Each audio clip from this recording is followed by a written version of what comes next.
आज की कहानी है एक समय ऐसा भी। एक छोटा सा गांव था जो एक नदी के किनारे बसा हुआ था। उस नदी में महिलाएं जाती थी, पानी भरकर लाती थी, बच्चे भी खेला कूदा करते थे, पशु पक्षी भी रहा करते थे और सबको बहुत आनंद आया करता था। साथ में गांव में थे कई सारे तालाब जिसमें कमल उगा करते थे, बतख रहती थी और मेढक रहा करते थे। वहां उस गांव में थे बहुत सारे नहीं, थोड़े दादा दादी, नाना नानी, चाचा चाची, मामा मामी और ऐसे ही छोटे कई सारे बच्चे हर उम्र के, और कुछ दुबले, कुछ पतले, कुछ छोटे, कुछ बड़े। अब पर उस सुखी गांव में एक दिन ऐसा आया जिसकी कहानी अब बताई जा रही है। ये कहानी है, शुरू होती है एक घने जंगल से। वो घना जंगल जो कि बहुत पुराना था, उस गांव से भी पुराना शायद। उस गांव के लोग उस जंगल को बहुत प्यार किया करते थे क्योंकि वो मानते थे ये तो जंगल उनका मित्र है, क्योंकि ये उन्हें खाने के लिए देता है, मकान बनाने के लिए लकड़ी देता है, अगर कोई बीमार पड़ जाए तो उसके लिए औषधि भी तो यही देता है, और साथ में देखो पर्यावरण को कितना अच्छा रखता है।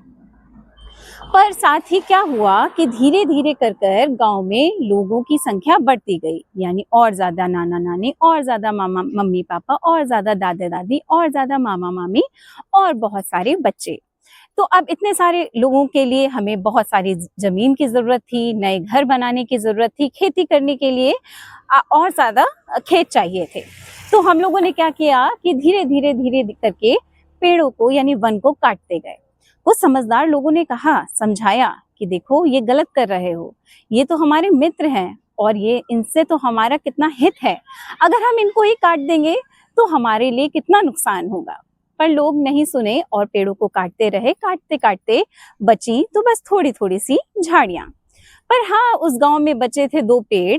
एक पीपल का पेड़ जो अड़ा हुआ था जमीन में, उसमें हर साल नई कोपलें निकलती थी, नई छोटी पत्तियां निकलती थी।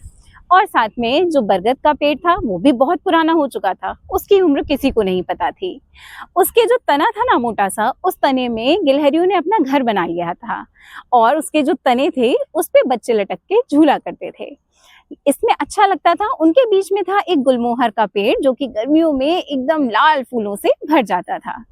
अब धीरे धीरे करते हुए क्या हुआ, एक दिन जब यही बारिश का मौसम आया, लोग बारिश का इंतजार कर रहे थे पर बारिश हुई नहीं। लोगों ने सोचा शायद इस बार जो है बारिश कुछ देर से होगी। एक सप्ताह निकला, 2 सप्ताह निकला, और ऐसे करते करते पूरा जो बारिश का मौसम था वो निकल गया, और आसमान नीला साफ और चमकता हुआ उसमें सूरज दिखाई दे रहा था। उस साल बारिश नहीं हुई। अगले साल आई बारिश का लोग इंतजार करते रहे, आसमान देखते रहे, पर फिर से वही तेज धूप और खुला आसमान, साफ आसमान, और कोई भी बारिश की झलक नहीं थी। फिर 1 साल, 2 साल, 3 साल बीते और बारिश नहीं थी। सब लोग परेशान हो रहे थे कि अरे भाई बारिश कब होगी, अब बारिश कब होगी, और सब लोग रो रहे थे। अब लोगों ने सोचा कि क्या ये इस कारण हुआ है कि हमने पेड़ काट दिए? अगर ऐसा हुआ है तो इस साल अगर जब बारिश होगी हम नए बहुत सारे पौधे लगाएंगे और उन पौधों को खूब सारा पानी देंगे, खूब सारा उनका ख्याल रखेंगे, तब तक जब तक कि वो बड़े पेड़ नहीं बन जाते। पर उस साल भी बारिश नहीं हुई। अगली साल जब था, लोग प्रार्थना कर रहे थे और प्रार्थना का फल मिला कि आसमान में जो था चांदी के जैसे चमकता हुआ बादल दिखाई दिया। सब लोगों में आशा की, उम्मीदों की किरण इतनी ज्यादा थी कि सब लोग आसमान की तरफ देखने लगे कि क्या शायद अब बारिश की बूंदें हमें मिलेंगी।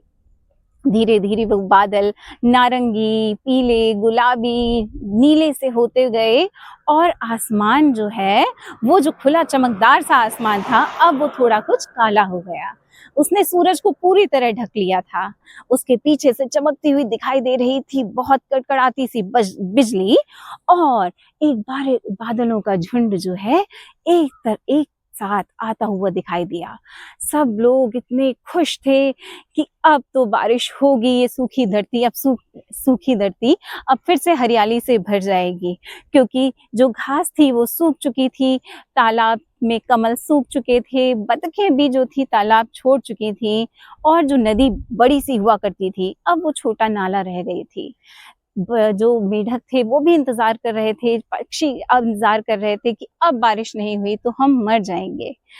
तभी बारिश की कुछ बूंदें टप टप टप करती हुई धरती पर गिरी और उन्होंने जो खुशी लोगों को दी, सब लोग कहने लगे बारिश और पानी दीजिए, भगवान इंद्रदेव आप प्रसन्न होइए और हमें बारिश दीजिए। मेढक टर टर टर की आवाज करते हुए बाहर निकलने लगे और वो जो कुछ कुछ टपकती हुई बूंदें थी अब वो तेज बारिश में बदल चुकी थी। अब वहां पर हुई बारिश, तेज बारिश, नदी की जो सूखी प्यास थी वो बुझ रही थी, धरती प्यासी थी, उसकी प्यास बुझ रही थी, लोगों में इतनी खुशी थी। अब जो है पेड़ जो बरगद का था, पीपल का था, वो गाना तो नहीं गा सकते थे पर वो मन ही मन में मुस्कुरा रहे थे और खुश हो रहे थे कि भगवान आज आपने हम पर कृपा कर दी। तो इस खुशी का अंदाजा तो लगाया ही जा सकता है। क्या आपको नहीं लगता कि जो स्थिति उस गांव में हुई थी ऐसी ही स्थिति हमारे साथ हो जाएगी अगर हम ऐसे ही लगातार पेड़ काटते रहे और इस पर्यावरण का ख्याल नहीं रखा? क्योंकि ये पेड़ ही तो है जो बारिश लाएंगे, ये पेड़ ही तो है जो हमें जीवन देंगे, इन पशु पक्षियों को जीवन देंगे और स्वयं पेड़ों को, और हमारे खेती के लिए, हमारे खाने के लिए, सभी चीज़ों के लिए ये बारिश ही तो है जो हमारे उपयोगी है। तो पेड़ों को बचाओ, प्रकृति को बचाओ, पर्यावरण को साफ रखो और सुरक्षित रखो।